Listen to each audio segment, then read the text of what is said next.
Humpty Dumpty didn't fall, he collapsed, and no one asked why, they just tried to put him back together. We were never supposed to laugh at Humpty Dumpty, we were supposed to recognize him. But somewhere along the way, the warning became a nursery rhyme, the tragedy became a cartoon, and the fragile became absurd. Because if we turn collapse into comedy, we don't have to face it in ourselves.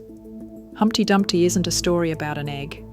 He's a story about ego and the slow, silent unraveling of those who climb too high on structures too weak to hold them. It starts with the wall, not as a stage but as a crutch, a place of artificial elevation, something that lets you feel above others without ever confronting what you are really standing on.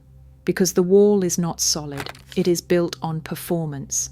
Titles, followers, status, persona.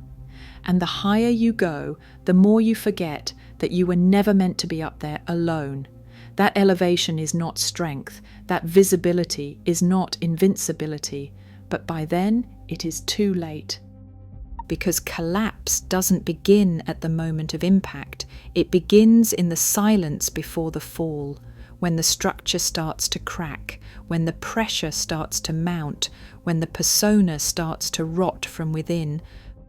But no one sees that part. They only see the fall. And once you've fallen, once the illusion breaks, the system scrambles not to understand, but to restore. To glue the image back together, to clean up the mess, to pretend the fall was random, unforeseeable, tragic, but not predictable. Because if it was predictable, we're all at risk. So instead we tell the story wrong. We say he fell, we say he broke, we say they tried to fix him but couldn't. We never ask why he was up there, or what drove him to climb, or why none of the king's horses and none of the king's men knew what to do once he cracked. That's not a failure of medicine, that's a failure of understanding. Because Humpty wasn't meant to be saved, he was meant to be seen as a symbol of what happens when performance replaces connection, when ego replaces self, when the pressure to be whole outweighs the need to be real. He didn't fall, he snapped under the weight of pretending. And every time we sing the rhyme without questioning it, we reinforce the same system, one that lets people rise until they break and calls it a mystery when they do. We like the rhyme because it hides the truth, it gives us distance, it sterilizes the breakdown, it turns the collapse into a children's song, clean, circular, safe. But Humpty Dumpty was never meant to be cute. He was a warning about what happens when identity becomes performance, when the pressure to appear whole becomes more important than actually being okay. Because that's what the wall represents, a pedestal built on expectation. A narrow, elevated space with no room to breathe, no margin for error, and no safety net. Humpty didn't fall by accident. He was never stable, because he was never allowed to be fragile. He was expected to hold it together, literally. And so are we. This is where the nursery rhyme meets modern life. We don't push people to grow anymore. We push them to present, to curate, to climb, to construct versions of themselves that look strong, composed, invulnerable, until the moment they can't hold it anymore. And then we act surprised. We don't ask how they got there. We ask why they couldn't handle it. Because in a culture obsessed with image, collapse becomes personal failure, not systemic consequence. Just like Humpty, we tell people to rise, to lead, to be examples, and when the cracks start to show, we rush to tape over them. We don't ask what is wrong, we ask, can you still perform? And when they can't, we watch the fall like an audience at a spectacle. Then we sing the rhyme again, pretending it was inevitable. But fragility isn't failure, it is information.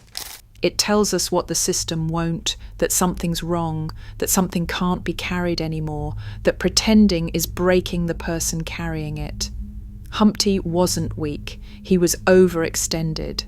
And that's what ego does when it isn't grounded. It inflates, it isolates, it builds walls between self and others, until the only way to be seen is to climb somewhere unnatural. That's the trap. And the fall? It's not just a personal crisis, it's a social one, because the moment someone collapses, the people around them reveal what they were really invested in, the person or the performance. And for Humpty, it was the performance. That's why no one could help him. Not the king, not the horses, not the men, because they didn't know him. They knew the shape of him, the shell. They knew the version that sat on the wall and looked fine. And when that version broke, they had nothing to work with. No tools, no closeness, no real connection. Because performance builds admiration, but it starves intimacy. And when you collapse, admiration disappears. What you're left with is who actually sees you. And for Humpty, that was no one. This isn't just about pressure, it's about disconnection, about what happens when we build people up without grounding them in support, in honesty, in permission to not be okay. And it's about how we become complicit in those collapses, not by pushing people off the wall, but by pretending it's normal to live up there.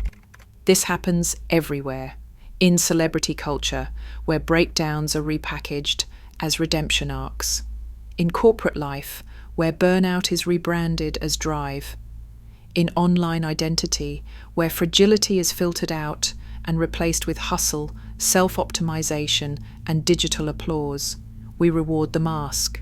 We monetize the climb, and when the inevitable happens, we act like we didn't see it coming. But deep down, we know. We know what it feels like to crack silently while everyone else is watching the wall, to smile while the pressure builds, to wonder how much longer you can hold the shape you think people need from you. Humpty isn't a story, he's a mirror.